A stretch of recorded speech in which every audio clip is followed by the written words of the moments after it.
Komið sæl og velkomin að Rauðaborðinu. Ég heiti María Lilja og hérna er Katla Ásgeirsdóttir með mér til þess að ræða ástandið á Gaza sem hefur bara ekki verið alvarlegra. Við erum alltaf að finna nýjan botn í því viðbjörnum sem á sér stað á Gaza-svæðinu en nú hafa ísraelsk stjórnvöld gefið út þá tilskipun að rýma skuli Khan Yunis sem er önnur stærsta borg Gaza-svæðisins. Katla, þú hefur verið að fylgjast með þessu núna svona í rauninni bara alveg allan þennan tíma en kannski svona hvað er svona helst að frétta stendur upp úr núna eftir helgina? Já, bara það sem stendur upp úr núna er náttúrulega bara að síðustu dagar hafa verið þeir blóðugustu í þessum átökum undanfarna mánuði og fleiri hundruð manns hafa verið drepin núna bara á örfáum dögum. Það má kannski til að setja í samhengi fyrir fólk þá á meðan að við erum að horfa á Eurovision heima einhver okkar, þá eru allavega 100 manns drepin á Gaza bara á þessum stutta tíma og í síðan hvítþvottaþingunni þannig á sunnudeginum eru 150 manns drepin og þaraf er rúmlega helmingurinn börn og maður einhvern veginn maður er bara að setja svo oft við þetta borð og tala svo oft hvað þetta er viðbjörnslegt og þetta er hræðilegt og okkur gerist ekki neitt. Nú verið svona aðeins svona, það er eins og alþjóðasamfélagið og svona Evrópuleiðtogar þessi svona aðeins farnir að taka til sín. Okkar eigin leiðtogar hafa verið að senda frá sér yfirlýsingar. Núna í dag var sænski utanríkisráðherrann að fordæma þessar fyrirætlanir að rýma Gaza. Gerir þetta eitthvað? Ég meina þessar yfirlýsingar eru náttúrulega, það er gaman að fá stuðning og þær hefði átt að koma miklu fyrr, finnst mér. Mér finnst að yfirlýsingarnar, af því þær gera voða lítið, það hafa voða lítil áhrif. Við náttúrulega erum búin að horfa upp á þetta 1,5 ár og það hefur, mörkin hafa verið færð stöðugt, bara markvisst. Þannig að nú myndi maður bara vilja sjá raunverulegar aðgerðir og maður vill sjá bara bæði Ísland og okkar nágrannaríki og vinaþjóðir bara raunverulega taka til hendinni og gera eitthvað konkrétt af því að yfirlýsingar hafa engin áhrif í þeirri stöðu sem við erum í dag og það deyja börn á hverjum einasta degi á Gaza. Og ekki bara úr sprengingum heldur líka úr hungri. Hungri, já. Það er náttúrulega bara, það er manngerð hungursneyð á Gaza og hefur verið mánuðum saman og það deyja börn á hverjum einasta degi úr hungri á Gaza. Og það er bara, og þetta er líka það sem við erum að einhvern veginn það erfiðast að vera, það er náttúrulega, þetta er fyrsta skipti í mannkynssögunni sem að almenningur allan heim hefur haft svona gríðarlega gott aðgengi að upplýsingum við erum bara búin að vera með aðgengi að beinni útsendingu frá þjóðamorði og við höfum haft þetta í 1,5 ár og það er bara fólk að bara livestreama frá Gaza í miðjum sprengjuregni að sýna okkur dáin börn sín og bara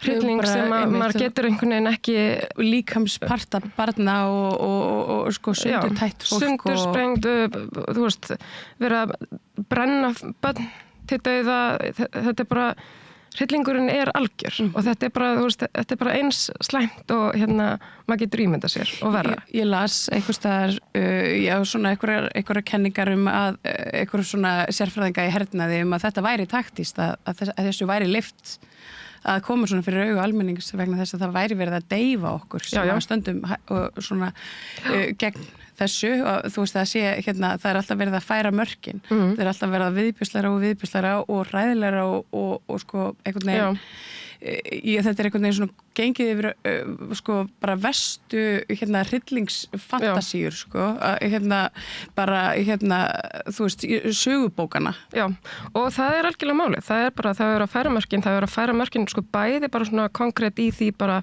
hvaða aðgerðir Ísraelsk stjórnvöld komast upp með og til að byrja með þegar fyrsti spítalinn sprengdur þá einhvern veginn það náttúrulega bara... Það var ákveðin punktur þegar fyrsti spítalinn var sprengdur. Já. Það var Nasser spítalinn þegar að það var gerð loftárás á hann þeir reyndu að neita því svona í upphafi en svo auðvitað kom í ljós að þetta var ekkert slys Nei, og svo þetta átti að vera slys og þetta átti síðan að vera Hamas og þeir voru í kjallarunum í göngum og og síðan náttúrulega bara, þú veist, á mánuðum sem að fylgja þá var hver einasti spítala á Gaza sprengdur og fólk einhvern veginn, þú veist, það er bara búið að deyfa fólk fyrir þessum aðgerðum og líka verið að einhvern veginn búa til einhverju svona hugmyndum að því, þú veist, það þolir það enginn að það megi bara fara svona með fólk. Þannig að það sem að gerist í hausnum á manni náttúrulega bara, já, þetta langt í burtu. Þetta erum ekki við erum örugg hérna, þú veist, og fólk verður einhvern veginn þú veist, þetta bara, þetta svona ákveðin tegund af othering, þú veist, þú þarft einhvern veginn, mannskemnan þarf bara á því að halda að líða eins og þetta séum ekki við. Þetta ekki, þú veist, þetta ekki jafn mikil manneskja og þú, eða þú veist, það bara, og það ótrúlega eðlilegt viðbragð og ég held að það sé viðbragð sem að einhvern veginn svona gerist í bara svona einhvern veginn undirmeðvitundinni hjá rosalega mörgum að það þú veist, það bara verið að grafa enn frekar eins og hefur verið bara undanfarna áratugi og enn frekar undan þeirri hugmynd að arabar séu venlegt fólk, bara eins og allir þú veist, eins og ég og þú og hvítu vinur okkar á Íslandi. Já, það þessi afmennskun sem hefur átt sér stað. En nú, Khan Yunis verandi önnur stærsta borg inn á Gazasvæðinu, þau sem kannski þekkja ekki alveg landafræði inn á Gaza, þá þetta í rauninni svona þrjár svolítið, með svona misstórar borgir og svo svona svæði innan á þeim. Khan Yunis þarna einhvern veginn svona næstu því fyrir miðju.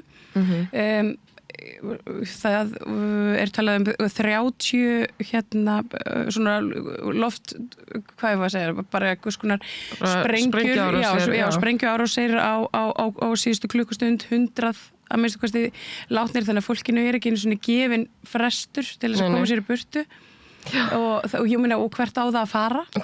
Og ég held að það sé bara löngu orðið ljóst sko, að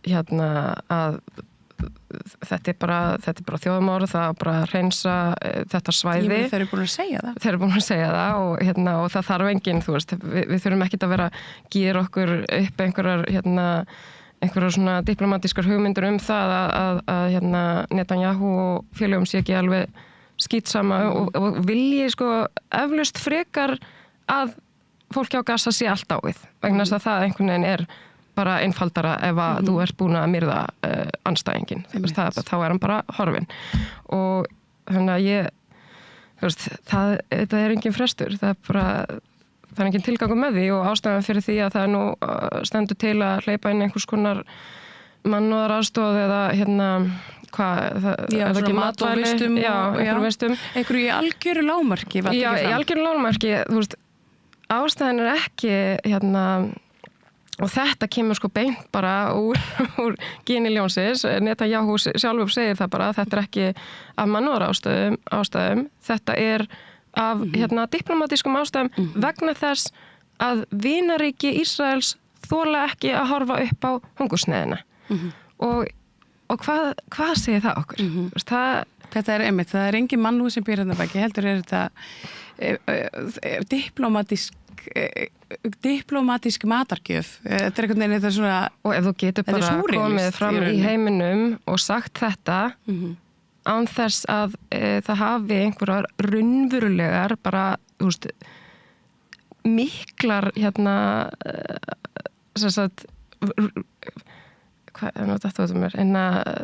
afleiðingar þá náttúrulega eitthvað gríðarlega mikið. Þá ertu búin að, þú veist náttúrulega bara búin að færa mörkin eitthvað eitthvað alveg, þú veist, við erum bara í einhvers konar ofbeldissambandi hérna.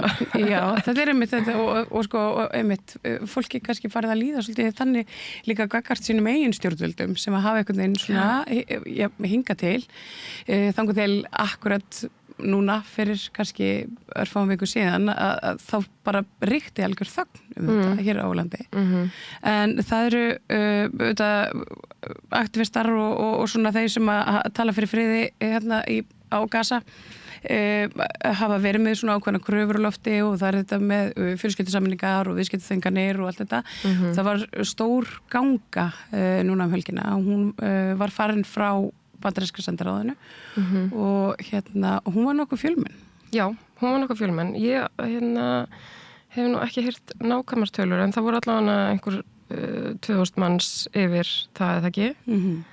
Þegar að staði, veistu? Já, nei, ég hef ekki tölundar heldur sjálf, en þetta er svona með þeim stærri sem ég hef séð sjálf og þær hafa svona, þær eru misjafnar og hafa verið misstórar. Það fer ýmislegt eftir veðri og því svona hvað hefur gengið á bæði íslensku og svona kannski aðalega íslensku fjölmiðlum. Hversu duglegir íslenska fjölmiðlar eru að segja frá því sem er að eiga sér stað. Þannig að svona, almenningur bara einhvern veginn svona kveiki á perunni bara herðu og verði misbúði. En hver er ástæðan fyrir hún er farin frá bandaríska sendiráðinu? Hún er náttúrulega bara svo að bandaríkjamenn eru meðsekir og í rauninni, þú veist, má segja að við séum það ofboðslega margar þjóðir, kannski nema bara Jemen og einhverju svona einhverju svona algerir bara fólk Suður Afríku. Já. Þannig að og bandaríkjamenn hafa náttúrulega verið að veita gríðarlegum fjármunum í þennan stríðsrekstur og gert þetta kleift. Þannig að þegar upp eru staðið þá bara efast ég ekki að það verði fullkominn áfallisdómur yfir þeim ríkisstjórnum Bandaríkjanna sem að hafa setið þetta af sér. Já, og það verðist að vera mjög náið þetta samstarf þarna á milli þetta eru miklar vinaþjóðir, Ísrael og Bandaríkin. Já, og það eru miklir hagsmunir og Trump, það var sá svona fyrsti sem viðræði þessa hugmyndir opinberlega um að rýma Gaza gjörsamlega og gera þar búa til luxus. Gaza. Já. Magga Stína kom hérna einhvern tímann að rauðaborðinu og hún lýsti svo vel, hún sagði að Trump er svona, hann er svona gæi sem að segir alltaf það sem að gekk á í síðasta partí, bara sá síðasti sem talaði á honum, það fá einhvern veginn allir að vita það, hann er svona, hann er bara svona einhvern veginn málpípa og þannig að þetta einhvern veginn, hann hafði verið í morgunverði með Netanyahu þegar hann akkurat svo kemur út með þessar yfirlýsingar, þannig að það einhvern veginn svona var mjög augljóst að þetta hefðu verið hugmyndirnar allan tíman. Já, einmitt. Já, ég meina, þú veist, hvað á maður að segja Trump? Það er náttúrulega bara, já, maður bara trúir því náttúrulega ekki að maður hafi náð kjöri aftur og svo náttúrulega eru þessir kjósendur hans illa sviknir, langflestir, af því að maður ætlaði sér aldrei að gera neitt gott fyrir bandarískt samfélag, hann er bara viðskiptajöfur og hugsar einhvern veginn eftir því, það er engin mannúð það er ekki mannúð í frumunum á þessum manni, hann bara hann hugsar í peningum og hann, þetta er umlegt ástand og við ætlum héðan frá Rauðaborðinu að fylgjast mjög náið með Gaza í þessari viku, við ætlum að vera hér með vikuleg stutt innslög. Ég ætla að bjóða upp á ræðu sem var haldin á mótmælunum helgina. Páll Óskar Hjálmtýsson, hann fór með mikla og áhrifamikla ræðu af sviðinu við Austurvöll í fallegu veðri og það má sjá, það er mikil fjölda samankomin og hlýða á Páll Óskar. En svo er eitt annað áhugavert sem að Noregur gerði, það var að gefa út tilmæli til sinna þagna að forðast eiga í viðskiptum við fyrirtæki og stofnanir sem að hafa eða gætu talist vera að gera áframhaldandi hernám kleift og það er náttúrulega áhugavert í samhengi við það sem að Rapid sem að hefur verið mikið rætt undanfarna daga og undanfarið ár í rauninni eftir að fyrsti samningur var endurnýjaður. Þetta er engin lagabreiting, þetta er bara tilmæli til fyrirtækja. Já, þetta er bara tilmæli og auðvitað er það svolítið eitthvað sem að við veitum samt sem að þau líka geta gert svona án þess að fara í ykkur stórtækjabreytingar eða viðskipta en svo vill maður náttúrulega bara sjá, þú vilt sjá harðar aðgerðir en þetta var allavega og þetta er þetta eru tilmæli og þetta er svona vitundavakning það að þú gætir hugsanlega einhverjum tímapunkti þegar uppi staðið þá getur það reynst hafa verið einhvers konar refsivert athæfi að hafa átt í viðskiptum við og þetta er ekki bara fyrirtæki sem eru í ísraelsku eignarhaldi, heldur fyrirtæki almennt. Þannig að það getur átt við bandarísk fyrirtæki sem eru að veita fjármuni í hernað líka. Einmitt. Já, þetta eru svona varúðar tilmæli. Já, þetta eru rauninni bara og þarna er verið að höfða til og vekja athygli á mögulegri lagalegri ábyrgð frekar heldur en eingöngu siðferðilegri ábyrgð eða höfða til siðferðis stjórnendafyrirtækja sem er skemmtilegt að sjá þó að þetta sé ekki lagalega bindandi. Nei, einmitt, en þetta er áhugavert akkurat, takk fyrir þennan punkt.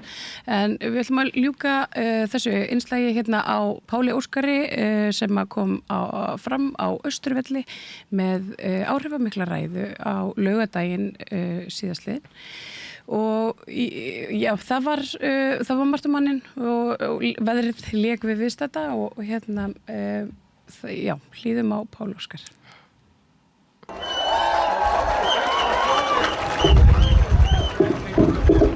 Góðan daginn. Ég hingað kominn til að mótmæla stríðsrekstri Ísraelshers og þjóðarmorði Ísraels á palestínsku þjóðinni sem við höfum nú fylgst með í beinni útsendingu í rúmlega 1,5 ár og ég nenni ekki að hlusta á sama fyrirsláttinn og gaslýsinguna sem stöðugt grípið til með því að vísa stöðugt í einhvern 7. október og afsökunina þeir hafa rétt á því að verja sig. Svo ég vitni nú í frábæra grein Arnars Eggerts Thoroddsen á Vísi í gær að fólk vogi sér að saka einstaklinga sem hreyfa andmælum við þessum hryllingi gyðingaandúð. Skammist ykkar!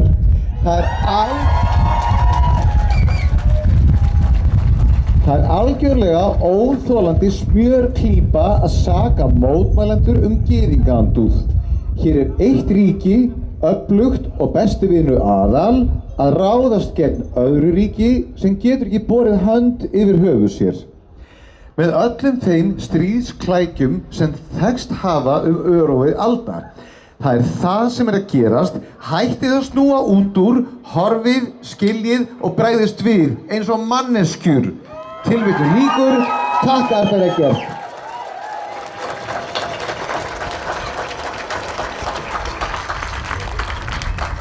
Ég hata ekki margt, en ég hata stríð.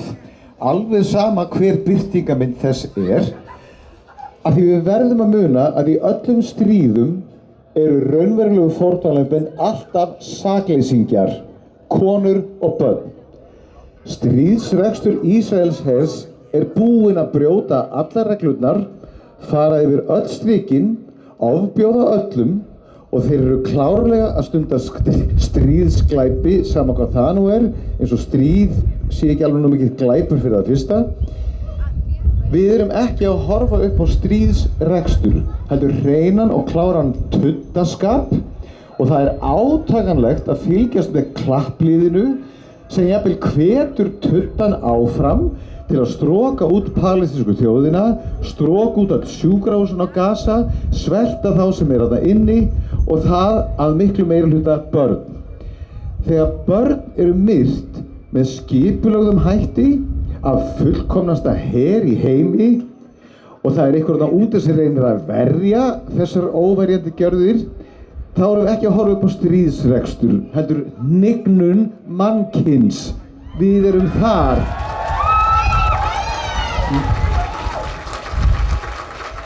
Ef einhver gerir minnstu tilraun til þess að verja barnamorð og réttlæta barnamorð, þá það einhvers konar rof.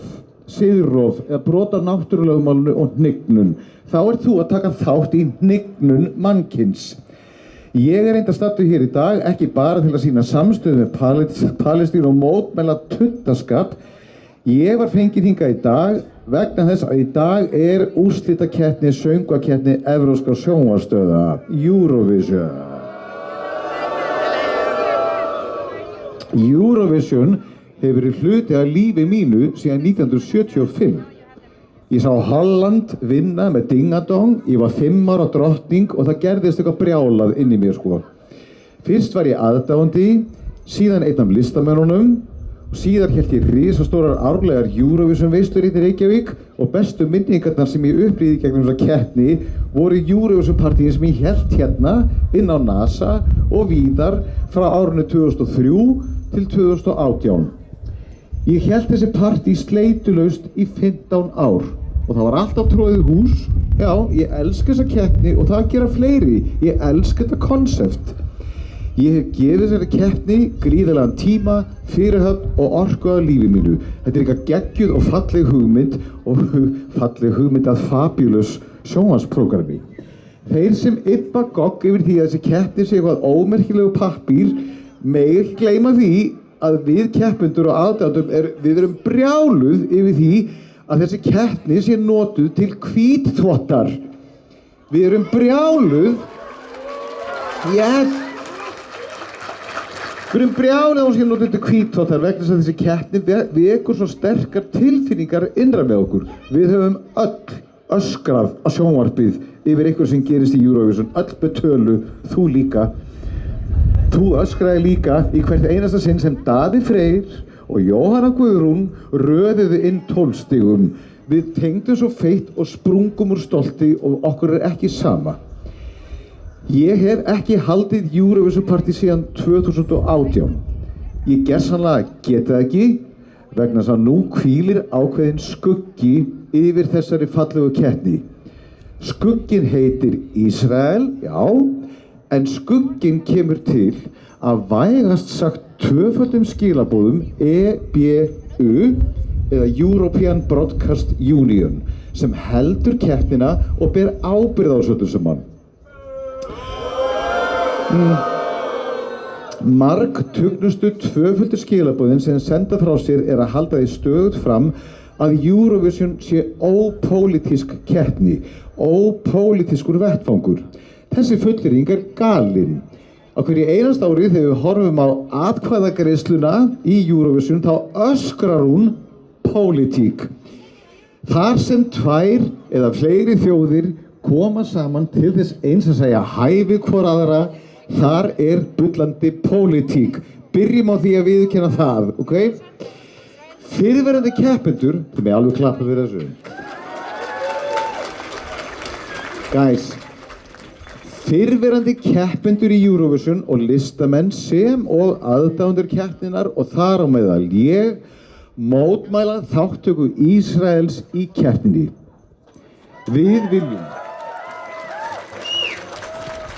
Við viljum að EBU hætti að misbjóða okkur sem elskum þetta konsept með sínum tvöföldu skilaboðum. EBU átti ekki neinum vandræðum með að vísa Rússlandi úr keppni daginn eftir að Rússar réðust inn í Úkraínu. Brottvísunin var rökstudd með því að rússneska ríkissjónvarpið þótti brjóta lög EBU hvað varðar einhliða fréttaflutning.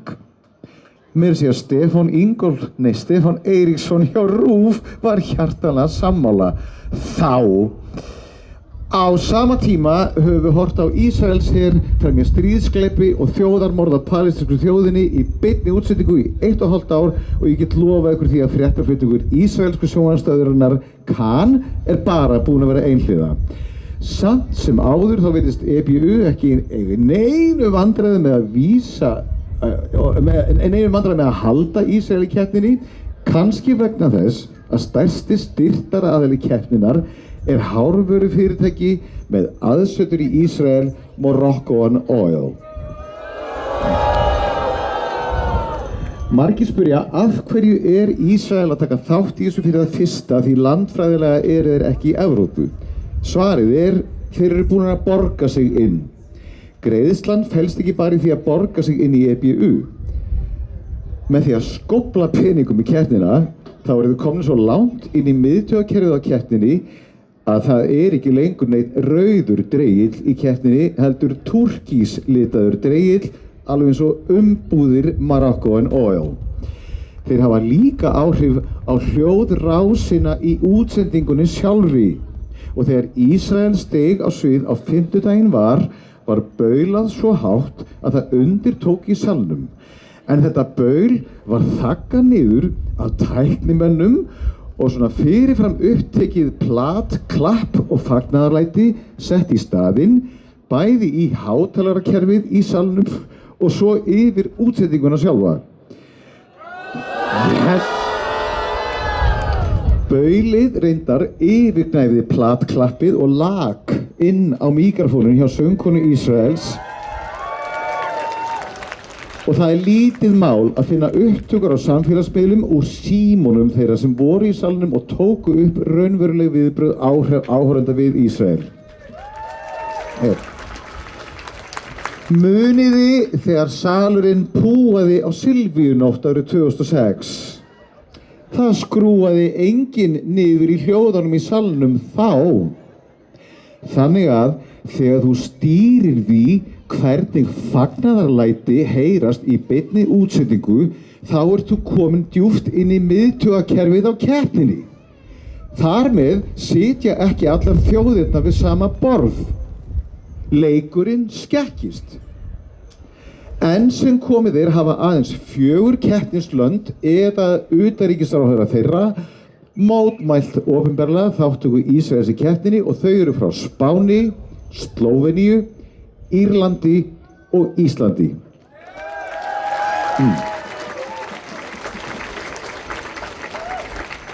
Hinar keppnisþjóðirnar hafa ekki sett neina svipaða pressu á EBU. Aðeins örfáir listamenn og núverandi og fyrrverandi keppendur hafa þorað að lýsa skoðunum sínum á Ísrael í Eurovision aðeins til þess að verða fyrir persónulegum og alvarlegum árásum í kommentakerfum. Það eitt og sér varpar skugga á alla keppnina, tekur gleðina úr henni, gerir áhorfið erfiðara og skýrir líklega gríðarlega lækkun á áhorfi keppninnar. Fimmtudaginn síðasta, sama dag og fulltrúi Ísrael söng ómþýtt lag á sviðinu í Sviss, drap Ísrael sér 115 manns í Palestínu. Sama dag og þau keppa á sviðinu og láta skrúfa niður í púin í salnum, drepa þau 115 manns í Palestínu. Nákvæmlega þetta heitir hvítþvottur og gaslýsing fyrir allan peninginn. Aðdáendum ekki bara misboðið, venjulegu fólki í almannarýminu líka misboðið.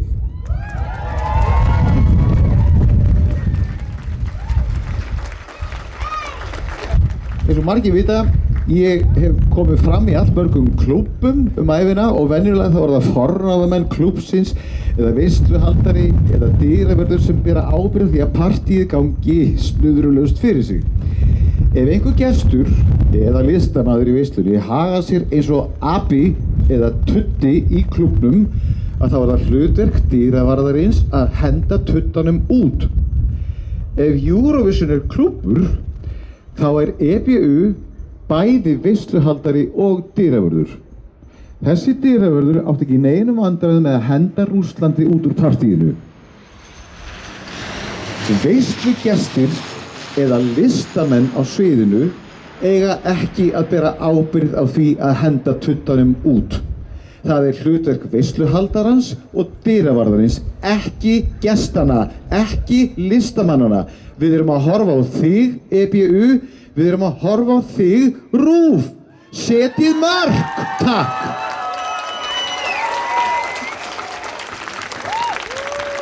Ef enginn setur tuddanum mörk, ef enginn segir neitt og ef enginn gerir neitt, þá fær tuddin frið til að klára ætlunarverkið sitt og það sem verra ef tuddin fær samþykki og jafnvel hvatningu til að vera meiri tuddi, þá veitir hann öðrum frekjudósum innblástur til að gera slíkt hið sama út allan heim.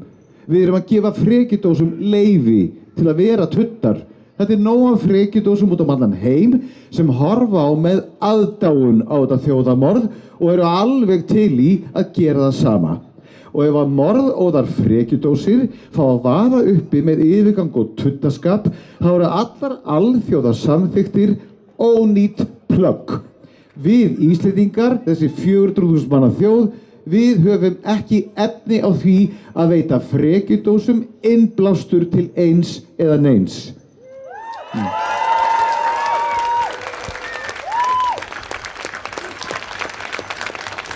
Og að lokum, vitið þið af hverju svona margir hommar og þeir sem tilheyra hinsegin samfélaginu, vitið af hverju við sýnum samstöðu með palestínsku þjóðinni?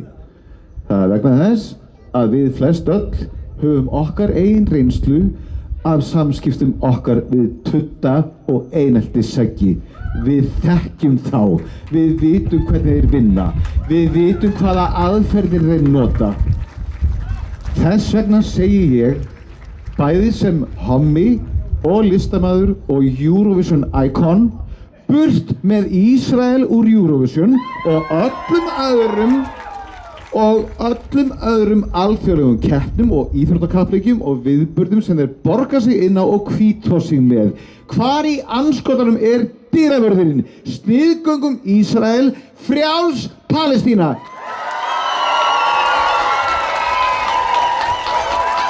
Með því að ganga í leigjendasamtökin styður þú baráttu leigjenda.